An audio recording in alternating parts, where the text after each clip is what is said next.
안녕하세요. 새로운 신대륙을 찾아서 코리아 아메리카 코아카입니다. 제가 정말 오랜만에 영상을 촬영을 합니다. 사실 제 개인적인 이야기를 드리자면은 발리를 다녀와가지고 약간 꿈이 생겼었어요. 사실 그 꿈을 향해서 정말 열심히 한번 노력을 해보자 이런 생각이 처음에 들었었는데 이게 사실 그래요. 뭐 제 영상 시청하시고 계시는 구독자분들 많이 아시겠지만 제가 아직은 막 그렇게 엄청 젊은 나이는 아닙니다. 그러다 보니까 사실 꿈에 다가갈 수 있는 조금 현실적인 한계는 사실 있더라고요. 그거는 사실이었고 그러다 보니 이제 어 제가 이 코인 업계의 어떤 이런 생각을 구독자분들과 얘기하고 또 구독자분들이 댓글을 달아주시면 거기에 따라서 제가 또 제 의견을 말씀드리는 이런 소통하는 거는 이거는 제가 좋아하는 일이기 때문에 제가 그러니까 하고 싶은 일과 좋아하는 일이 있다면 좋아하는 일을 선택을 결국 했습니다. 전 이게 너무 좋거든요. 그 이렇게 구독자분들하고 유튜브로 얘기도 나누고 이렇게 제 어떤 인사이트를 말씀을 드리고 또 제가 또 이제 정말 좋아하는 여러 가지 코인들에 대해서 또 제 의견을 말씀을 드리고 그런 거에 대해서 이제 이쪽으로 선택을 하게 됐습니다. 꿈은 살짝쿵 이제 조금 아쉬울 수 있겠지만 마음 한켠에 고이 모셔두도록 하겠습니다. 앞으로는 영상 업로드를 많이 못한 점에 대해서 진심으로 사죄의 말씀을 드립니다. 제 영상들 정말 많이들 기대를 많이 해주시고 제가 정말 좀 의외였습니다. 사실 그렇게 실력 있는 사람이 아닌데 여러분들이 제 영상을 계속 왜 안 올라오냐, 코아카야 너 배신한 거냐, 막 이렇게 말씀들을 많이 해주셔가지고 이게 참 제가 그렇게 막 이렇게 실력이 대단하지 않은데 많이들 사랑해 주셔가지고 너무나 감사할 따름입니다. 정말로 그거에 제가 보답을 해드리고자 앞으로는 영상을 매일매일 쉬지 않고 업로드를 하는 벌칙으로, 그리고 또 어떤 분이 제가 지백스를 투자를 하는데 그걸 또 벌칙으로 매수를 해라, 인증을 해라고 하셔가지고 알겠습니다, 인증하도록 하겠습니다. 근데 돈이 없어가지고 매수를 많이는 못할 것 같고 일단은 제가 되는 한도 안에서 매수를 한 다음에 인증을 조만간 하도록 하겠습니다. 자, 그러면 오늘도 코인 텔레그래프와 함께하는 코아카의 시황이라기보다는 어떤 이런 돌아가는 판국에 대해서 그냥 제 인사이트를 말씀드리는 그런 방송입니다. 한번 읽어보겠습니다. 오늘 레이 살몬드라는 분이 6시간 전에 기사를 올리셨군요. 비트코인 가격 조정 기한이 지났습니다. 분석가들은 2023년 말에 낙관적인 이유를 설명합니다. 자, 2023년, 근데 여기 포인트죠. 말이라고 했습니다. 말. 2023년 지금 초인데 말에 낙관적이라고 해요. BTC와 암호화폐 시장은 계속해서 강한 역풍과 싸울 것이지만 분석가들은 2023년 3분기와 4분기가 비트코인에 대해 좋은 결과를 얻을 수 있는 이유를 설명합니다. 자, 좋은 이유를 설명한다고 하네요. 계속 읽어보겠습니다. 자, 오늘의 커튼이죠.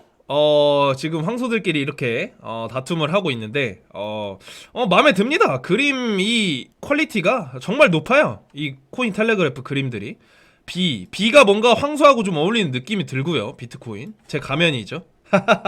비트코인 가격과 더 넓은 암호화폐 시장은 이번 주 초에 조정되어 1월에 발생한 이익의 일부를 되돌려 주었지만 경험이 많은 거래자들은 일종의 기술적 조정을 기대했다고 말하는 것이 안전합니다. 그렇죠. 지금 제가 그 발리 여행 갔었을 때 12월 말이었는데 12월 말 대비 지금 비트코인 가격이 거의 약간 컵앤핸들처럼 엄청나게 상승한 거를 많이들 보셨을 텐데 좀 약간 내려왔어요. 예, 근데 그것은 이제 경험이 많은 거래자들은 기술적 조정을 기대했다고 말하는 표현 같아요.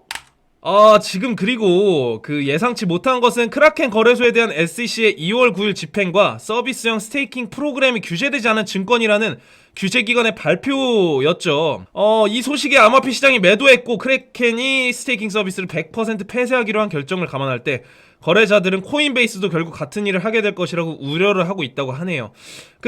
스테이킹은 제 구독자분들이시라면 아마 다들 아실 겁니다. 근데 이 스테이킹이 사실 이 전통적 레거시 금융으로 보면 예금이거든요. 예금인데 약간 좀 차이가 있을 수 있어요. 왜냐면 은행의 어떤 그런 중간 역할의 어떤 수수료를 뺀 일종의 다이렉트로 된 예금이라고 표현을 제가 좀 하겠습니다. 그런 표현을 했었을 때 조금 더 은행의 레거시 금융에 대한 보다 조금 더 수익률이 높은 그런 어떤 장점을 많이들 내세우는 프로젝트들이 많이 있습니다. 그런데 지금 그거를 규제기관에 이런 발표가 있었는데, 자, 여기서 혹시 포인트 잡으신 분 있나요? 저라면 이렇게 생각을 할 것 같아요.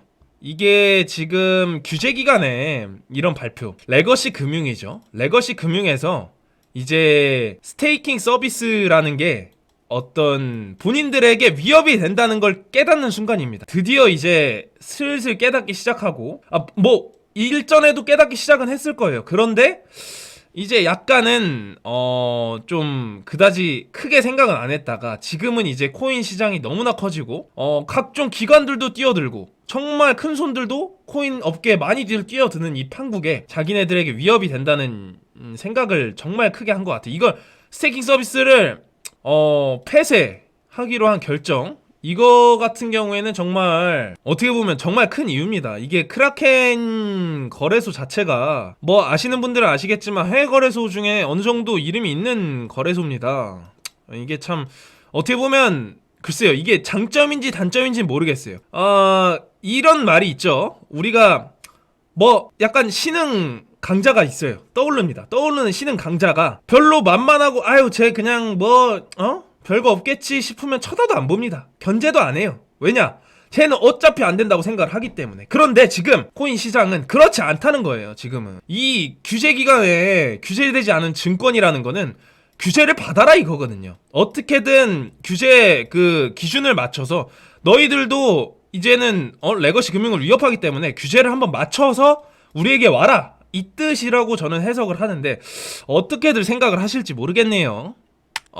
이게 어떤 분 같은 경우에 암호화폐는 2023년에 롤러코스터를 탈 것이라고 설명을 합니다.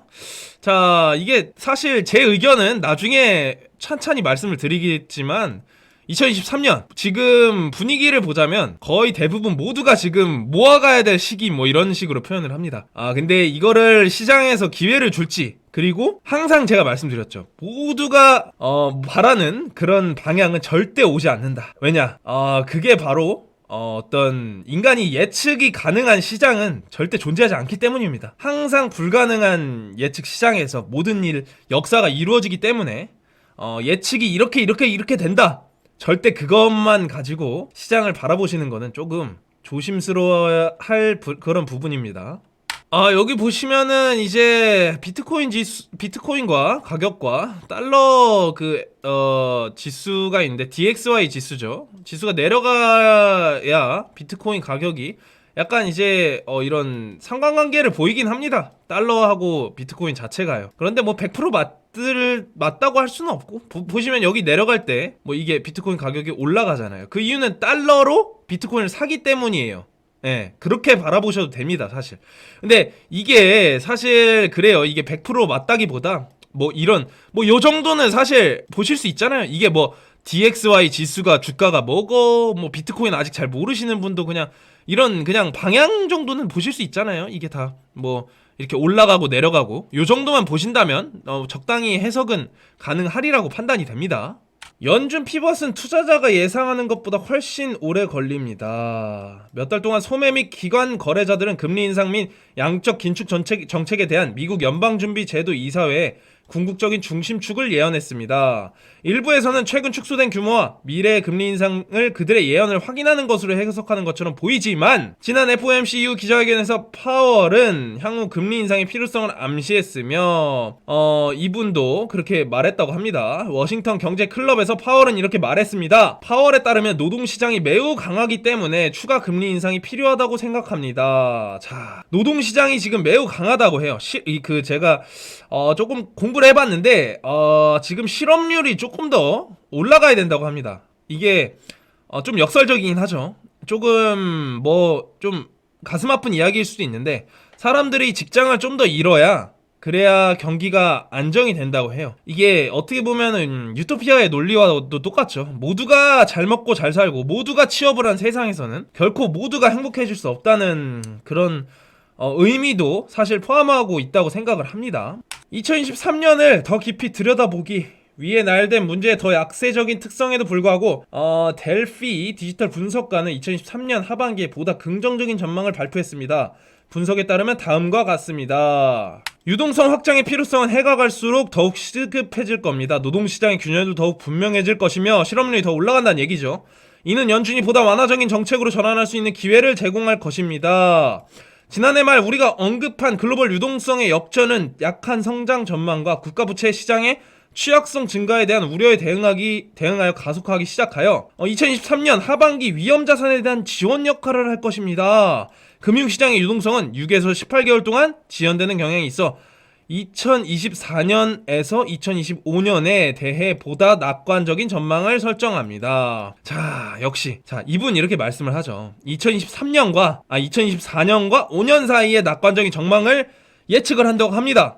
자, 2023년은 어떻게 보면 엄청난 롤러코스터를 타면서 바닥을 다질 수 있어요. 이게 지금 상승이 조금 나온다고 해서 절대 그냥 막 좋아하고 막 나 돈 벌었다 이런 관점으로 바라보시면 안 된다고 저는 생각을 합니다.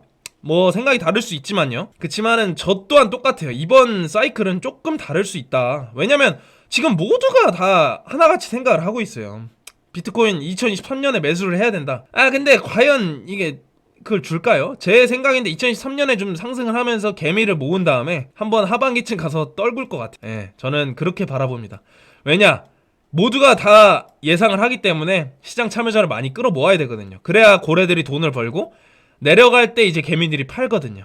그러면 자기네들은 이제 돈을 벌죠. 그거를 분명히 생각을 해본다면 결코 2023년의 전망이 사실 좋긴 하지만 이제 샀다 팔았다를 잘 한다면 돈을 벌겠지만 저는 이제 뭐 그런 스타일은 아니기 때문에 결코 저와 구독자분들은 세력들의 농간에 녹아들지 않을 것이다.